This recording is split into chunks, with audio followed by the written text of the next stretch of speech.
GK ടോക്സിൻ്റെ പുതിയൊരു ക്ലാസ്സിലേക്ക് എല്ലാവരെയും തന്നെ വെൽക്കം ചെയ്യണം.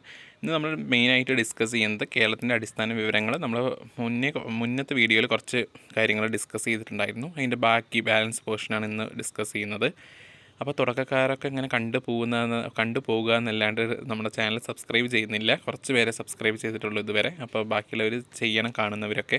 എന്നാലാണ് നമ്മുടെ ചാനൽ മുന്നോട്ട് പോകും. മെയിനായിട്ട് നമ്മൾ തുടക്കക്കാർക്ക് വേണ്ടി മാത്രം ക്രിയേറ്റ് ചെയ്തൊരു ചാനലാണ്. PSC തുടക്കക്കാർക്കും GK നോക്കുന്നവർക്കൊക്കെ വളരെയധികം സഹായകമാകും. വരും ദിവസങ്ങളിലൊക്കെ നിങ്ങൾക്ക് വീഡിയോ പ്രതീക്ഷിക്കാം.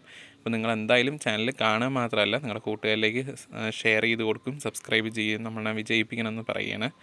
ഓക്കെ, എന്നാൽ മാത്രം നമ്മുടെ ചാനലിൽ വീഡിയോസ് ഇടാൻ നമുക്കും ഒരു പ്രേരകമാകും. അപ്പോൾ അതൊക്കെ മനസ്സിലാക്കിയിട്ട് സബ്സ്ക്രൈബ് ചെയ്യുക ദയവായിട്ട്. അപ്പോൾ നമുക്ക് ഇന്നത്തെ ക്ലാസ്സിലേക്ക് പോകും.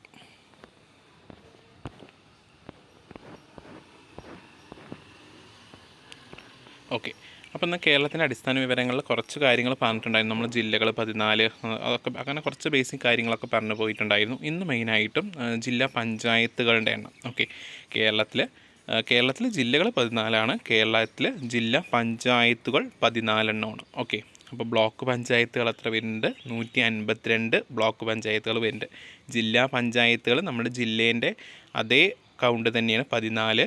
അപ്പോൾ ബ്ലോക്ക് പഞ്ചായത്തുകൾ 152 വരുന്നുണ്ട്. ഓക്കെ, അതുപോലെ തന്നെ ഗ്രാമപഞ്ചായത്തുകൾ 941 വരുന്നുണ്ട്. ഗ്രാമപഞ്ചായത്തുകൾ 941 വരുന്നുണ്ട്. ഇത് കൂടുതൽ വട്ടം കേൾക്കുന്നതിലൂടെയും അതുപോലെ തന്നെ നിങ്ങൾ ഓർത്തെടുക്കുന്നതിലൂടെയൊക്കെയാണ് കേട്ടോ നമുക്ക് ഈ സംഖ്യ മനസ്സിൽ നിൽക്കാനുള്ള വഴിയുള്ളൂ. അപ്പോൾ കൂടുതലായിട്ട് നിങ്ങൾ ഓർത്തെടുക്കാൻ ശ്രമിക്കുക. ഓക്കെ, അതാണ് ഏക വഴി. അതുപോലെ തന്നെ അടുത്ത് റവന്യൂ ഡിവിഷനുകൾ 21 ഉണ്ട്. ഓക്കെ, അപ്പോൾ നമ്മൾ കേരളത്തിൽ റവന്യൂ ഡിവിഷനുകൾ 21 ഉണ്ട്. ലോക്സഭാ മണ്ഡലങ്ങൾ 20 ഉണ്ട്. ഓക്കെ, അപ്പോൾ നമ്മുടെ കേരളത്തിൽ ലോക്സഭാ മണ്ഡലങ്ങൾ 20ആണ്. ഓക്കെ, അപ്പോൾ ജില്ലകൾ പറഞ്ഞു 14, ജില്ലാ പഞ്ചായത്തുകളും 14ആണ്, ബ്ലോക്ക് പഞ്ചായത്തുകൾ 152ആണ്, ഗ്രാമപഞ്ചായത്തുകൾ 941ആണ്, റവന്യൂ ഡിവിഷനുകൾ 21ആണ്, ലോക്സഭാ മണ്ഡലങ്ങൾ 20ആണ്. ഓക്കെ, രാജ്യസഭാ സീറ്റുകൾ 9 ഉണ്ട്. ഓക്കെ, അപ്പോൾ രാജ്യസഭാ സീറ്റുകൾ 9 ഉണ്ട്. അതും കൂടി ഓർത്ത് വയ്ക്കുക. പിന്നെ നമ്മുടെ കേരള സംസ്ഥാനം നിലവിൽ വന്നത് 1956 നവംബർ 1. ഇതെല്ലാവർക്കും അറിയാമെന്ന് വിചാരിക്കുന്നു. നമ്മൾ വേറെ വീഡിയോയിൽ ഇത് പറഞ്ഞിട്ടുണ്ടായിരുന്നു. ഓക്കെ, അപ്പോൾ കേരള സംസ്ഥാനം നിലവിൽ വന്നത് 1956 നവംബർ 1 കേട്ടോ.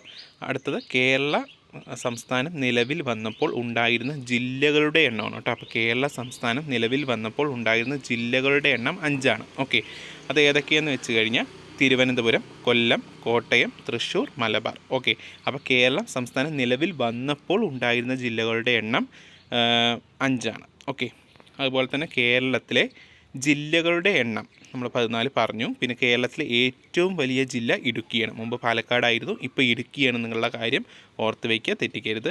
കേരളത്തിലെ ഏറ്റവും ചെറിയ ജില്ല ആലപ്പുഴയാണ്. ഓക്കെ, അതുപോലെ തന്നെ കേരളത്തിലെ സാംസ്കാരിക ആസ്ഥാനം, കേരളത്തിൻ്റെ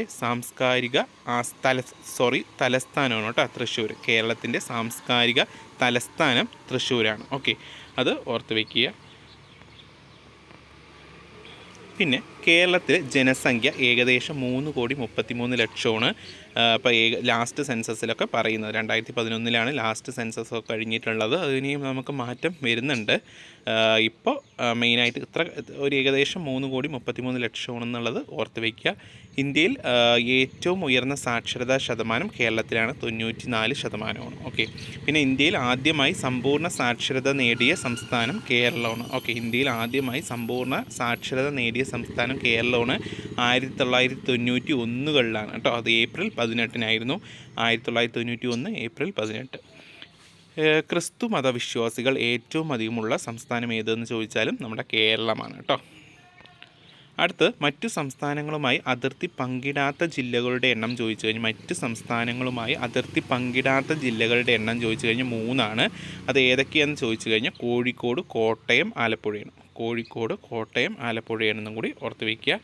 കർണാടകയുമായി അതിർത്തി പങ്കിടുന്ന ജില്ലകളുടെ എണ്ണം ചോദിച്ചു കഴിഞ്ഞാൽ 3ആണ് കേട്ടോ. കർണാടകയുമായി അതിർത്തി പങ്കിടുന്ന ജില്ലകളുടെ എണ്ണം ചോദിച്ചു കഴിഞ്ഞാൽ 3ആണ്.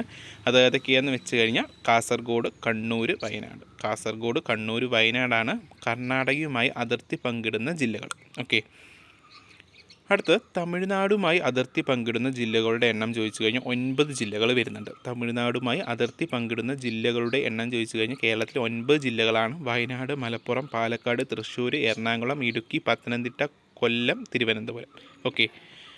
പിന്നെ 2 സംസ്ഥാനങ്ങളുമായി അതിർത്തി പങ്കിടുന്ന ഏക ജില്ല, 2 സംസ്ഥാനങ്ങളുമായിട്ട്, അത് ഏതൊക്കെയായിരിക്കും? തമിഴ്നാടുമായിട്ടും കർണാടകയുമായിട്ട് അതിർത്തി പങ്കിടുന്ന ഏക ജില്ല ഏതാണെന്ന് ചോദിച്ചു കഴിഞ്ഞാൽ വയനാടാണ് കേട്ടോ. അത്രയും കാര്യങ്ങൾ എത്രയാണെന്ന് ഡിസ്കസ് ചെയ്യുന്നുള്ളൂ.